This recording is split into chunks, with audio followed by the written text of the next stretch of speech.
আজকে আমার শ্রী শ্রী অনুকূলচন্দ্র ঠাকুরের আলোচনা জয়গুরু। বাবা দেওঘরের কমলা সাইকেল স্টোর থেকে ভাড়া করে সাইকেল আনিয়েছিলেন।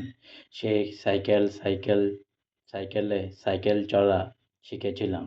তখনকার দিনে সাইকেল চালানোর জন্য ভাড়া করা সাইকেল পাওয়া যেত। ওই বয়সে মনে হতো নিজের সাইকেল থাকলে ভালো হয়, যখন তখন তাহলে সাইকেলে চড়ে ইচ্ছা মতো যাতায়াত করতে পারবো। একদিন ঠাকুমার কাছে বলে ফেললাম, ঠাকুমা, আমার সাইকেল লাগবে। আমার অনুমান ঠাকুর আর ঠাকুরমার মধ্যে যত সাংসারিক কথা ঠাকুর ভোগের সময় হতো, বোধ হয় সেই সময় ঠাকুমা ঠাকুরকে আমার সাইকেলের কথা বলে থাকবে। একদিন শ্রী শ্রী ঠাকুর আমায় দেখতে পেয়ে জিজ্ঞাসা করলেন, তোর নাকি সাইকেল লাগবে? আমি সম্মতি জানাতে শ্রী শ্রী ঠাকুর বললেন, কত বড়? হাত উঁচু করে আমি বললাম, এত বড়।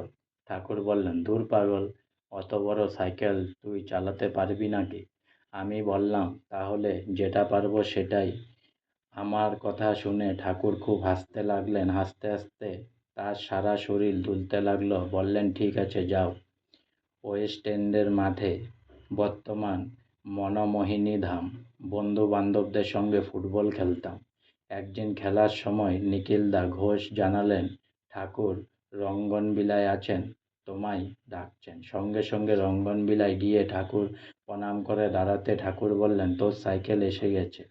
তারপর আশু জোয়ারদারকে সাইকেলটা আমায় নিতে বললেন। তখন সাইকেলটা কাগজ দিয়ে মোড়া ছিল। আশুদা চাকার কাগজগুলো খুলে আমার কাছে দিলেন। শ্রী শ্রী ঠাকুর জিজ্ঞাসা করলেন, চালাতে পারো? আমি বললাম, আজ্ঞে হ্যাঁ, একটু চালাও তো। আমি চট করে সাইকেলে উঠে ঠাকুরের চারপাশে দিয়ে দুপাক দিয়ে দিলাম। ঠাকুর বললেন, বাহ, খুব ভালো, যাও বড় বউকে দেখাও গো।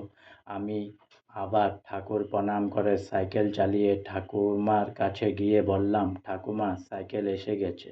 সাইকেল দেখে ঠাকুমা খুব খুশি।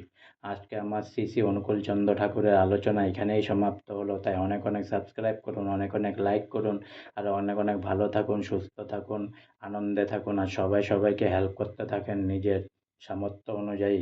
জয় গুরু।